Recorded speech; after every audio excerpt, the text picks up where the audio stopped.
That's not working. There we go. Good morning, and welcome to Good News for Wednesday, June the 29th. This, as you know, is our last week of doing the good news until September, and Peter will end things off tomorrow. As you also know, we are looking for people to join our good news team. There is nobody went into this team with more trepidation than I did, but with the encouragement of the other members from the team, I decided to go down a limb and to try this. And I have learned so much. I invite you to truly consider this and to give Jordan a call and say that yes, you would like to try to do this. Our reading today comes from John 6, verses 52 to 59. This follows the story of Jesus referring to himself as the bread of heaven, and to eat his flesh and to drink his blood would provide life everlasting. And the reading goes, Then the Jews began to argue with one another, saying, How can this man give us his flesh to eat? So Jesus said to them, Truly, I say to you, unless you eat the flesh of the Son of Man and drink his blood, you have no lives in yourself. He who eats my flesh and drinks my blood has eternal life, and I will raise him up on the last day. For my flesh is true food, and my blood is true drink. He who eats my flesh and drinks my blood abides in me, and I in him. As the living Father sent me, and I live because of the Father, so he who eats me, he also will live because of me. This is the bread which came down out of heaven, not as the fathers ate and died. He who eats this bread will live forever. These things he said to this in the synagogue as he taught in Capernaum. This story starts today, a story which sees an argument among his followers about how Jesus can give his flesh to be eaten.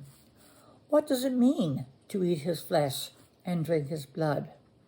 There are several interpretations of this statement, but it all boils down to one conclusion, and that is true belief. The Jews of the day continually wanted to be reassured by seeing virtual bread, like the feeding of the 5,000 or the manna from heaven. Jesus took this passion of theirs and made a comparison. If they would seek him like they seek bread, if they would trust him like they trust bread, if they would accept him like they accept bread, then they would have life. The last few statements of comparison I found on one of the commentators' sites, and it felt like the right fit for me. So I have chosen to share that view with you. Yes, we partake in Holy Communion, eating the bread and drinking the wine in remembrance of him. But at the same time, we must remember to seek him, to trust him, and to accept him. And these three activities will lead to his promise of eternal life. Remember the words from John 1, chapter 14, and the Word became flesh and dwelt among us, and we saw his glory as of the only begotten from the Father, full of truth and grace.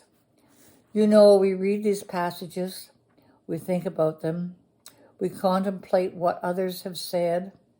We are all mere mortals. Do we have foolproof understanding? No, we can only share our perspective. Thanks for joining me. And now I'll close with a general thanksgiving. Accept, O Lord, our thanks and praise for all you have done for us. We thank you for the splendor of the whole creation, for the beauty of this world, for the wonder of life, and for the mystery of love. We thank you for the blessing of family and friends, and for the loving care which surrounds us on every side. We thank you for seeing tasks which demand our best efforts, and for leading us to accomplishments which satisfy and delight us. We thank you also for those disappointments and failures that lead us to acknowledge our dependence on you alone. Above all, we thank you for your Son, Jesus Christ, for the truth of his word and the example of his life, for his steadfast obedience by which he overcame temptation, for his dying through which he overcame death, for his rising to life again, in which we are raised to the life of your kingdom. Grant us the gift of your Spirit, that we may know Christ and make him known, and through him at all times and in all places give thanks to you for all things. Amen. Have a glorious summer, and we'll talk to you in the fall.